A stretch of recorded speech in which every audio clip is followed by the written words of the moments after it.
우리가 이렇게 이제 가을의 끝자락에 들어서게 되면 우리는 늘 추수에 대한 생각을 갖습니다. 모르겠어요. 도시에서 자라신 분들은 그렇지 않으실 수 있지만 저는 시골 농부의 아들로 자랐기 때문에 늘 가을이 되면 이 추수가 생각이 납니다. 사실 우리 모두가 이 가을 추수에 많은 관심이 있죠. 왜냐하면 우리의 양식이 바로 추수에 의해서 거둬들여지기 때문에 그렇습니다. 그래서 한 해 풍년이 들면 온 사람들이 풍족하게 사는 것이고 또 흉년이 들면 모두가 힘들어지는 것이지요. 아무리 과학기술이 발전했어도 추수가 없이 인간은 살아갈 수가 없습니다. 그래서 이 추수는 우리에게서 큰 관심이 되지요. 이렇게 가을에 이제 추수를 끝마무리할 때 또 추수를 마치고 또 우리들이 하는 일이 있습니다. 바로 이 추수 감사절을 지키는 거지요.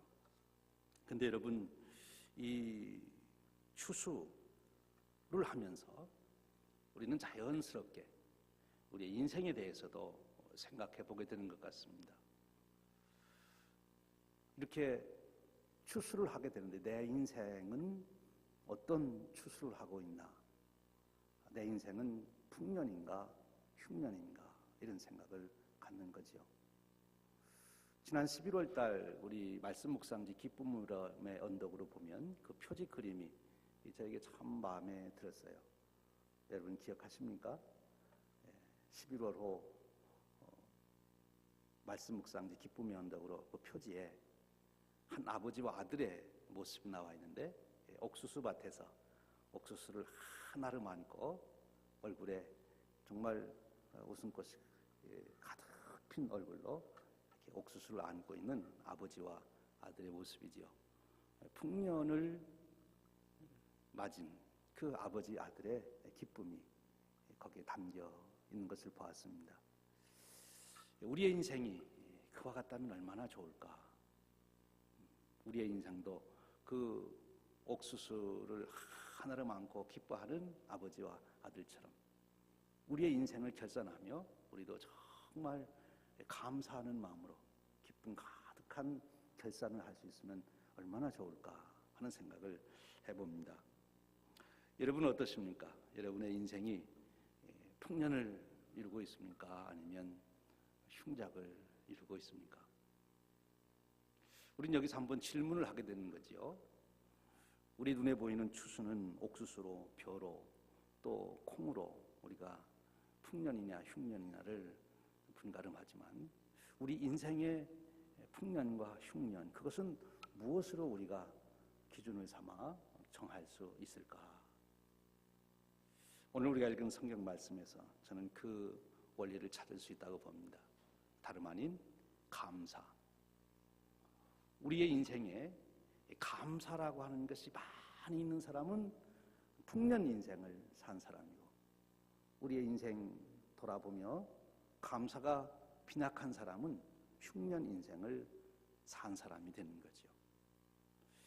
제가 기대하기는 또 바라기는 저와 여러분 모두가 우리의 일생토록 정말 감사함이 넘치고 넘치는 그런 풍년 인생의 축복을 누리시기를 주님의 이름으로 축원드립니다. 풍년 인생, 감사함이 넘치는 인생, 그 인생이 성공한 인생이고 그리고 행복한 인생이지요. 그런데 우리가 어떻게 그런 감사의 인생을 만들 수 있을까? 오늘 우리가 읽은 성경 말씀에 감사의 비밀을 우리에게 소개하고 있습니다. 특별히 그리스도인의 감사, 신앙인의 감사의 비밀을 말씀해 주시고 있어요. 오늘 우리가 읽은 골로새서 3장 15절에서 17절 말씀은 원래 2장에서부터 계속되는 말씀의 일부분입니다. 그 중심 내용은 그리스도 안에서 거듭나고 하나님의 자녀로 새 사람이 된 사람, 그 그리스도 안에서 새로운 피조물이 된 그 새 사람, 그 새 사람의 삶은 어떠해야 되는가 하는 크리스찬의 덕목을 계속 지금 말씀해 오고 있어요. 거기에 여러 참 우리 인생에 귀중한 덕목을 말씀하시고 있는데 오늘 우리가 읽은 15절, 17절에 이르러서는 특별히 감사에 대한 말씀을 해주십니다. 그런데 이 감사와 관련하여 사도 바울은 3번씩이나 이 감사에 대한 얘기를 하고 있어요. 사랑해라, 긍휼을 베풀어라, 인내해라, 이런 것들은 다 한 단어로 끝났는데 이 감사에 대한 얘기는 3번이나 반복했다는 거지요. 왜 그럴까요? 그것은 감사가 그만큼 중요하기 때문에. 우리 그리스도인의 삶에 있어서 그리스도인이라는 표징이 뭘까? 삶에서 그가 그리스도인인지 아닌지 찾아봐라. 그럴 때 그 표징으로 찾을 수 있는 것이 뭐냐? 감사로 나타나야 된다 하는 것이지요. 감사가 있는 삶, 그것이 그리스도인의 삶이다 하는 것입니다. 그러면서 이 감사의 놀라운 비밀을 지금 말씀해 주시고 있는 거예요. 15절에는 이렇게 말합니다. 너희는 또한 감사하는 자가 되라. 그렇게 말씀하시고 16절에 가서는 감사하는 마음으로 하나님을 찬양하라. 그렇게 말씀하시고 그리고 17절에 가서는 그를 힘입어, 즉 예수 그리스도를 힘입어 하나님 아버지께 감사하라.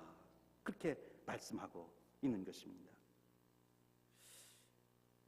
감사하는 자가 되라. 감사함으로 찬양해라. 찬양함으로 감사를 드려라. 그리고 그리스도 예수를 힘입어 하나님께 감사하라. 여기에 감사에 놀라운 비밀이 담겨 있다는 것입니다. 먼저 우리가 감사 그러면 우리 보통 사람들은 제일 먼저 생각나는 게 뭔가면 무엇이 감사한데 감사의 조건부터 생각하게 되지요. 그것이 타락된 인간의 죄성에 근거한 한 모습이라 그렇게 볼 수 있어요. 그런데 그리스도 안에서 새로운 피조물이 된 사람, 그리스도인, 참 신앙은 감사를 그렇게 접근하지 않아요. 조건 때문에 감사하라 그러지 않고 내가 감사하는 자가 되라 그렇게 말씀하는 거예요. 감사하는 자가 되라. 사도 바울이 골로새 교인들을 향하여 너희들이 이런 조건 때문에 감사해라 그러지 않고 너희들이 감사하는 자가 되어라 그렇게 말씀하는 거예요. 우리 인생을 정말 감사가 가득 찬 인생으로 갖고 갈 수 있는, 창조할 수 있는 그 능력은 뭐냐? 내가 감사하는 자가 되면, 그러면 우리에게 다가오는 모든 일들을 우리는 다 감사함으로 바꿔가는 능력을 갖게 된다는 것입니다. 사도 바울은 그 비밀을 지금 말씀하고 있는 거예요. 조건에 따라, 환경에 따라 감사하는 것이 아니라 네가 감사하는 자가 되라 이렇게 말씀해요. 우리의 인격이 감사하는 자로 성숙되는 것, 그것이 그리스도인의 삶의 목표다 그렇게 말씀하고 계시는 거죠. 그래서 우리가 감사하는 인격으로 우리가 바뀌면 우리는 어디를 가든지 감사가 일어나는 세상을 만들 수 있다는 거예요. 그것이 지금 바울이 우리에게 주시는 놀라운 말씀인 것입니다. 세상 사람들은 감사하라 그러면 무엇 때문에 감사하는데 그렇게 묻지만 우리 그리스도인들은 감사하는 자가 되는 것, 그것이 오히려 목표라는 거지요. 여러분, 감사하는 인격을 가진 한 분의 이야기를 소개하고 싶어요. 뉴욕의 브루클린 교회에 목회하시던 에반스 목사님이라는 분이 계신데 그분은 24개월 동안 결장암으로 투병하다가 돌아가셨습니다. 그런데 그분이 돌아가신 다음에 그분의 일기에서 그분이 어떤 마음을 가지고 이 투병 생활을 했나 하는 것이 발견이 됐어요. 근데 그분이 투병하면서 2년 동안 정말 가정을 행복하게 하고 교회를 축복되게 하고 많은 사람들에게 귀한 은혜를 끼쳤거든요. 2년 동안 결장암 투병을 하면서 놀라운 역사를 일으켰어요. 어찌 그럴 수 있었던가? 그분의 일기에서 그 비밀을 찾았습니다. 그 내용이 이렇습니다. 나는 결코 불평을 하지 않을 것이다. 여러분, 우리가 무엇보다도 건강치 못할 때 불평할 수 있잖아요. 특별히 암과 투병한다면, 그것도 결정암에 걸렸다면 정말 불평에 충분한 이유가 될 텐데 그분은 결심을 한 거예요. 나는 결코 불평하지 않겠다. 두 번째로, 나는 집안의 분위기를 밝게 유지할 것이다. 암과 투병하게 되면 이미 그런 경험이 있으신 분들 이미 경험한 이야기고, 또 가족 중에 그런 분들 우리 이미 경험했습니다만, 암과 투병하는 분이 있으면 늘 우리의 의식 속에 죽음에 대한 의식이 있고 어두움에 대한 생각이 있고 힘든, 이제 어떻게 하나 하는 생각으로 가득 찰 터인데, 그래서 분위기가 무거워지지요.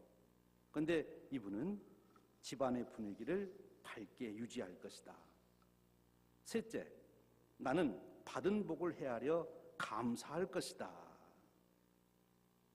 넷째, 나는 질병을 유익한 뜻으로 바꿀 것이다. 특별히 여기 세 번째, 나는 받은 복을 헤아려 감사할 것이다. 이것이 그분의 투병 2년간의 삶을 정말 아름답고 소중하게 이루어가도록 만들었다는 것이지요. 나는 복을 헤아려 보며 감사할 것이다 하는 것입니다. 헤아려 보며 감사할 것이다. 여러분들이 즐겨 부르는 찬송 중에 받은 복을 헤아려 보아라 하는 찬양이 있지요. 받은 복을 헤아려 보아라. 그러면 내가 하나님께 감사할 것이다. 이 감사는 어디에서부터 시작될 수 있는가 하면 생각하는 것에서부터 시작될 수 있어요. 그래서 몬테 피오레라고 하는 유대인 신학자는 생각하고 감사하라, think and thank, 이런 말을 썼어요. 이 thank라고 하는 말과 think라고 하는 말은 같은 어원에서 나왔다고 그래요. 그래서 우리가 생각하게 되면 감사할 조건을 발견할 수 있다는 거지요. 우리가 주어지는 환경이나 조건에 우리의 조건 반사적으로 그렇게 반응하지 말고 그 일에 대해서 곰곰이 생각해 보라는 거예요. 여러분도 잘 아는 그 스누피 만화로 유명한 찰스 슐츠라고 하는 만화가가 있잖아요. 그분이 그린 만화 중에 스누피의 추수감사절 얘기가 있습니다. 스누피, 그 만화에 여러분 다 알고 있는 그림 만화잖아요. 그 스누피가 이제 추수감사절이 됐어요. 근데 추수감사절 날 집에서 식사를 하는데 가만히 보니까 주인들은 전부 터키를 먹는데 자기는 개니까 여전히 무슨 밥을 먹겠어요? 개밥을 먹고 있는 거예요. 그게 이 스누피가 불만이 생긴 거예요.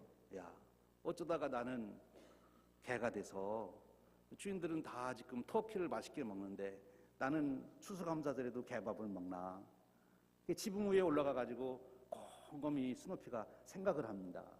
내 팔자가 왜 이렇게 됐나?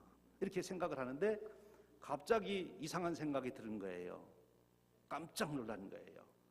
아니, 내가 개가 된 것은 감사한 일이다. 내가 만일 터키로 태어났다면 지금 나는 살아있지 못할 것이다. 그래서 그날 스누피가 너무너무 감사했다는 거예요. 추수감사절에. 생각하면 감사할 수 있는 거지. 생각하고 감사라는 거예요. 그래서 우리가 감사하는 자가 되는 것. 사람은 환경과 조건에 지배를 받지 않고 감사하는 자는 환경과 조건을 가꾸어가고 다스려가고 창조하는 삶을 살 수 있다는 거예요. 그래서 감사하는 자가 되는 거예요. 조건에 따라서 환경에 따라서 감사하는 사람은 늘 환경과 조건에 지배를 받는 사람이에요. 그래서 돈을 5만 불 벌으면 감사하겠다 했다가도 막 감사해 5만 불 벌어서. 근데 옆에 친구 보니까 6만 불 벌었어. 그러면 이제 그때부터 불만이 생기는 거지. 7만 불 벌었는데 또 8만 불 버는 친구가 있어. 또 그러면 불만이 생기는 거예요. 요즘 사회에 다 불만이 그거 아닙니까? 요즘처럼 잘 사는 세상이 어디 있습니까? 그래도 불만은 여전히 많잖아요. 왜? 환경과 조건의 지배를 받게 되면 그 사람은 감사할 수가 없는 거예요. 그리고 그의 삶은 늘 부정적으로 흐르도록 돼 있다는 거지. 그런데 그의 인격이 감사함으로 바뀌면 무슨 일이 있든지 그런 감사하는 새로운 삶을 창조하는 위대한 삶을 살게 된다는 거예요. 여러분도 잘 알고 계시는 넬슨 만델라라는 분이 계시잖아요. 27년간 감옥 생활을 했습니다. 감옥에서 나오는 그분에게 물었어요. 당신 27년간 감옥 생활 얼마나 억울하고 힘들고 괴로웠습니까? 그랬더니 그분이 하는 말이 나는 항상 감사하고 행복했습니다. 그렇게 감사했다는 거예요. 무엇이 그렇게 감사했습니까?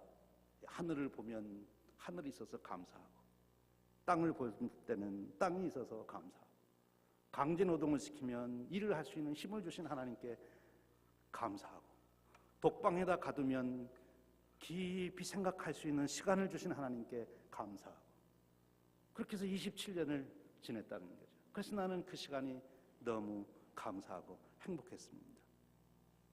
그는 그 27년 동안 앞으로 자기가 어떻게 자기 나라를 경영할 것인지, 어떻게 자기에게 기회가 주어진다면 세상에 기여할 것인지, 그 새로운 삶을 그 속에서 창조한 거예요. 억울하다고 거기서 소리 지르지 않고 그 속에서 그가 앞으로 주어지는 기회를 정말 아름답게 세워갈 그 나라를 그는 거기서 창조하고 있었다는 거죠. 감사하는 자에게. 여러분 성경에도 나오잖아요. 바울과 실라가 옥에 갇혔습니다. 얼마나 억울한 일입니까? 그런데 그들은 거기에서 하나님께 찬송하는 감사의 모습을 보이게 되는 거죠. 사도 바울은 그 비밀을 알았어요. 감사의 인격을 갖는다고 하는 것이 인생에서 가장 귀한 축복이요, 그것이 새로운 인생을 창조해가는 능력이요, 그것이 사람들을 감동시키는 권세라는 것을 알았습니다. 그래서 지금 핍박을 당하고 있는 그리스도인들을 향하여 너희는 감사하는 자가 되라, 이렇게 말씀하신 거예요. 사랑하는 여러분, 오늘 추수감사절을 맞이하며 우리의 기도 제목이 있고 소원이 있다면, 하나님, 제가 감사하는 자가 되게 하여 주시옵소서. 감사할 수 있는 자가 되게 하여 주시옵소서. 그럼 어떻게 하면 우리가 감사하는 자로 우리의 삶을 계속 유지하고 갖고 갈 수 있습니까? 그 다음 말씀이 우리에게 그 비밀을 가르쳐 주십니다. 감사하는 마음으로 하나님을 찬양하고. 우리가 감사할 때 감사를 표현하는 방법이 여러 가지가 있어요. 우선 말로써 우리가 감사하다는 것, 가장 쉬운 일일 수도 있지만 가장 중요한 일이고요. 감사하다 하는 말. 그 다음에 우리가 물질로, 선물로 감사할 수도 있는 것이고, 오늘 우리가 추수감사절 헌금을 드렸듯이 감사헌금을 드릴 수도 있는 거예요. 그런데 오늘 여기 바울은 감사를 하는 그 수단으로서 찬양을 하라고 특별히 방법을 가르쳐주고 있어요. 내 마음의 감사함을 찬양을 통해서 드러내라. 찬양을 통해서 드러내라. 여기에 놀라운 바울의 지혜가 있는 것입니다. 여러분 잘 아는 대로 이 음악이라고 하는 것, 노래라고 하는 것은 굉장히 중요해요. 말도 그 사람의 마음이 반영돼서 나오는 것이지만 그 말을 함으로써 다시 그 마음에 영향을 줍니다. 말도 그렇게 영향을 주는데 이 노래는 정말로 그 사람의 생각과 마음과 정서까지 움직이는, 영향을 주는 그런 능력이 있다는 거예요. 그래서 그 사람이 슬픈 노래를 하면 그 사람 마음이 슬퍼지게 되고, 그래서 여러분 데모하는 사람들이 찬양하는 거 봤습니까? 데모하는 분들은 늘 물러가라 물러가라 그런 노래만 하는 거예요. 왜냐하면 그리하 속에서 그런 힘이 나오니까. 군인들은 군가를 불러요. 여러분 늘 여러분 저도 얘기했고 인터넷에 다 나온 얘기지만 가수들이 말해요. 자기가 히트한 곡 한 번 히트하려면 3,000번 이상 불러야 히트한다고 그러죠. 5,000번 정도 불러야 아주 빅히트를 한다고 그럽니다. 그런데 자기가 그렇게 히트한 노래가 그 가수의 운명이 된다는 거예요. 노래는 그렇게 우리에게 영향을 주고 있어요. 그래서 지금 사도 바울은 너희 속에 감사함이 조금이라도 있을 때 그것을 가지고 하나님 앞에 찬양을 드리면, 그것을 가지고 노래를 하면 그 찬양이 다시 여러분의 정서와 여러분의 마음과 여러분의 생각까지도 다시 더 새롭게 하는, 더 강화시키는, 더 깊은 감사를 할 수 있는 인격으로 만들어간다는 거예요. 그래서 하나님 앞에 감사함으로 찬양하라, 그렇게 말하는 거예요. 감사 찬양, 참으로 중요한 거예요. 여러분, 오늘 추수감사절을 보내며 우리 성가대의 찬양을 들었습니다. 우리 대원들은 그 곡 연습하느라고 수도 없이 불렀을 거예요. 그만큼 축복을 받은 거지. 아마 그 찬양을 부르면서 생각했을 거예요. 내게 무슨 감사함이 있나. 또는 그렇게 찬송을 부르셨기 때문에 두고두고 찬송을 안 잊어버리고 생애 순간순간에 그 찬양이 기억날 것입니다. 그것이 여러분들의 귀한 자산이지요. 오늘 바울은 그렇게 말하고 있어요. 무디 목사님하고 같이 찬양 사역을 하던 생키라고 하는 유명한 분이 있는데, 그분이 이제 미국에서 배를 타고 영국으로 가는데, 지금처럼 뭐 그 당시에는 이렇게 매스컴이 발달된 때가 아니니까 겨우 신문으로나 이제 소식을 보고 유명한 사람이 얼굴을 보고 그럴 때 아닙니까? 근데 그 배에 마침 기자 한 사람이 타가지고는 그 유명한 생키를 알아본 거예요. 그래서 그 생키한테 가서 이제 부탁을 했어요. 생키 선생님 아니십니까? 아, 그렇다고. 그러니까 부탁을 하나 있습니다. 무슨 부탁인데요? 선한 목자 대신 그 찬양을 해달라고. 그래서 생키가 거기서 그 찬양을 가판에서 했습니다. 그랬더니 어떤 사람이 앞으로 갑자기 나오더니, 아, 당신 옛날에 남북 전쟁할 때 북군으로 출전하지 아니했냐고. 아, 맞다고. 나 그때 북군으로 내가 전쟁에 나갔었다고.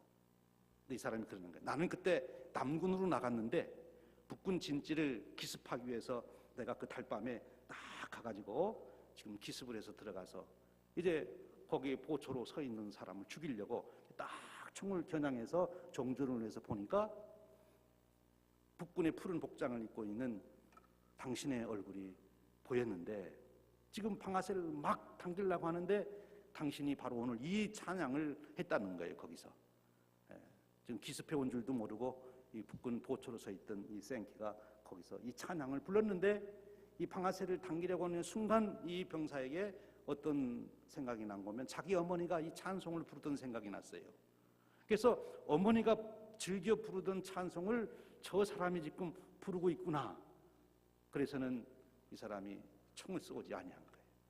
그래서 이 생키가 살아난 거지요. 그 생키는 그때까지 몰랐지요. 그게 거기서 두 사람이 부둥켜 안고 기뻐했다는 그런 얘기예요. 찬송을 하다가 덤으로 얻은 축복 중에 하나, 이 생키는 생명의 구함도 얻었다는 거예요. 여러분, 찬양은 놀라운 힘이 있습니다. 그래서 우리의 생각만이 아니라 우리의 감성까지도 다스리는 능력이 음악에 있는 거예요. 그래서 찬양을 하되 하나님을 찬양하고, 오늘 우리가 읽은 말씀에 보면 그렇게 나와요. 신령한 노래로 찬양하라. 특별히 감사하는 마음으로 하나님을 찬양하라. 그렇게 말씀하고 있는 것입니다. 여러분, 추수감사절을 보내며 여러분들 마음속에 조금이라도 감사한 마음이 있으면 감사 찬송을 많이 하실 수 있길 바랍니다. 여러분들의 삶 가운데 끊임없이 신령한 노래, 찬송을 통하여 여러분의 삶을 갖고 가심으로 여러분들이 감사하는 삶을 살아가는 인격을 갖추도록 그런 축복이 여러분과 함께 하시기를 축원합니다. 그 다음에 오늘 마지막으로 주시는 말씀이 뭔가면, 주 예수를 힘입어 하나님 아버지께 감사하라. 바로 여기에 사실 그리스도인의 감사에 신비한 비밀이 담겨 있는 거죠. 왜 우리는 조건과 환경에 따라서 세상 사람 감사하지 않고 우리는 이렇게 감사하는 자가 될 수 있느냐 하는 거예요. 어떤 환경과 조건 속에서도 감사할 수 있는 전천후 감사의 인격을 우리가 어떻게 가질 수 있느냐, 또 우리가 그런 인격을 가지려면 무엇이 우리에게 먼저 이루어져야 되느냐, 그 비밀을 말씀하고 있는 것입니다. 주 예수 그리스도를 힘입어 하나님께 감사하라, 그 말씀입니다.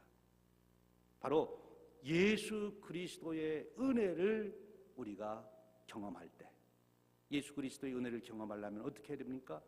그분의 구속의 은혜를 묵상해야 되는 것이고, 그분의 말씀을 묵상해야 되는 것이고, 그분이 나를 위하여 이루신 그 놀라운 구원의 축복을 내가 깊이 묵상할 때 우리는 바로 예수 그리스도를 힘입어 내게 이루어진 그 놀라운 역사를 깨닫게 되는 것입니다. 그렇게 될 때 우리의 인격 자체가 감사하는 자, 그러니까 절대 감사를 하게 되는 거지요. 왜? 예수 그리스도 때문에. 예수 그리스도가 없다면 우리도 조건부 감사를 할 수밖에 없어요. 돈을 벌면 감사하고 그것도 다른 사람보다 더 벌면 감사하고.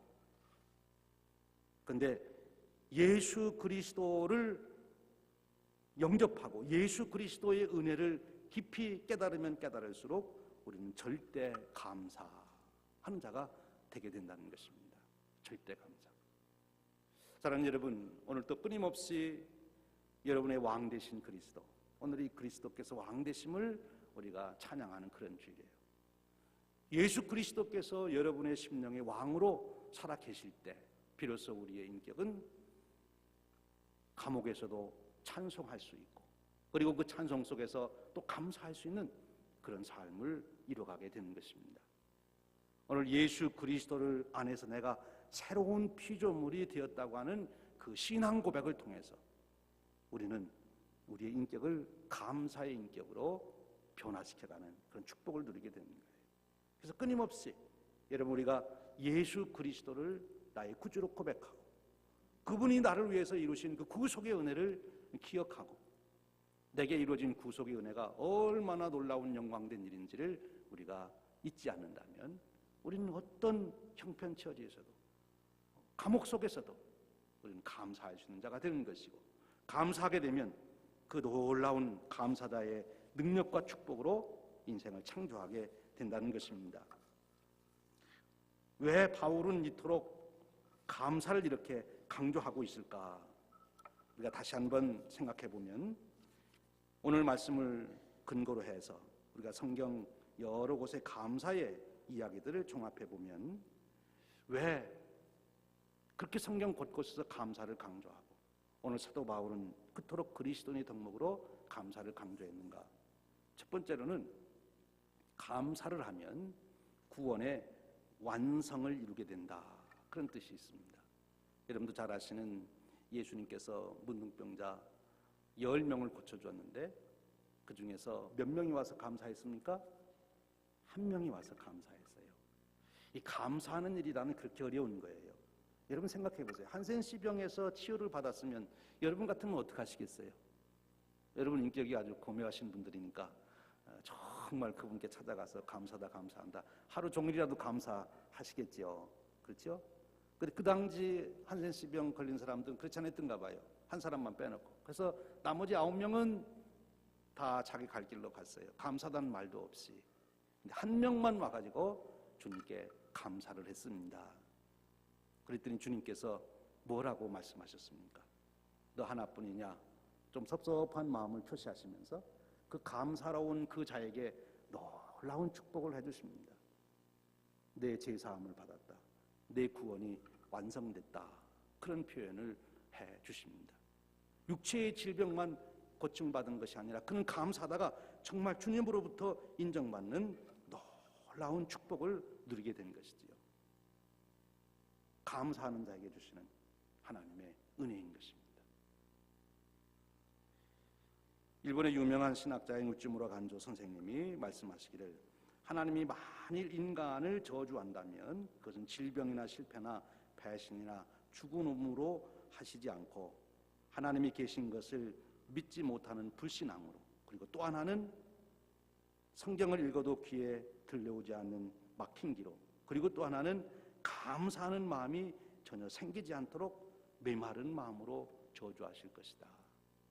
감사가 없는 마음은 메마른 마음, 저주받은 마음이 된다 하는 거죠. 왜요? 감사하는 마음이 인생을 풍요롭게 창조해 갈 수 있기 때문에 그렇습니다. 불평과 불만, 원망은 우리의 삶을 가면 갈수록 더 황폐하게 만들고 더 피폐하게 만드는 것입니다.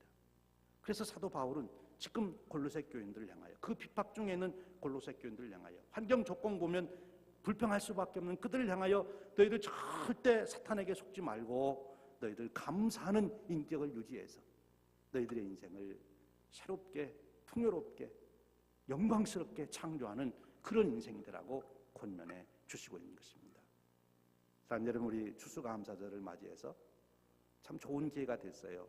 누구라도 추수감사절에는 한 번쯤 하나님께 감사한 마음을 가질 수가 있고, 또 함께 가족들과 이웃들과 만나며 감사를 지키며 감사의 이야기를 꺼낼 수 있는데, 이것이 계기가 돼서 마치 마중물과 같은 역할을 해서 여러분들 속에 잠재되어 있는 하나님의 은혜를 다시 기억하시고, 또 그것으로 인하여 하나님께 감사하는, 그래서 그 감사가 더 깊어져서 저와 여러분의 인격 자체가 감사자가 되어서 우리가 어떤 형편과 처지에서도 감사함으로 새로운 우리의 인생을 창조해가는 그런 축복의 역사가 주어지시기를 주님의 이름으로 축원드립니다. 추수감사절을 맞이하며 여러분 모두에게 감사의 축복이 넘치시기를 다시 한번 축원합니다. 우리 기도하겠습니다. 하나님 아버지, 어리석은 저희들을 일깨우시기 위하여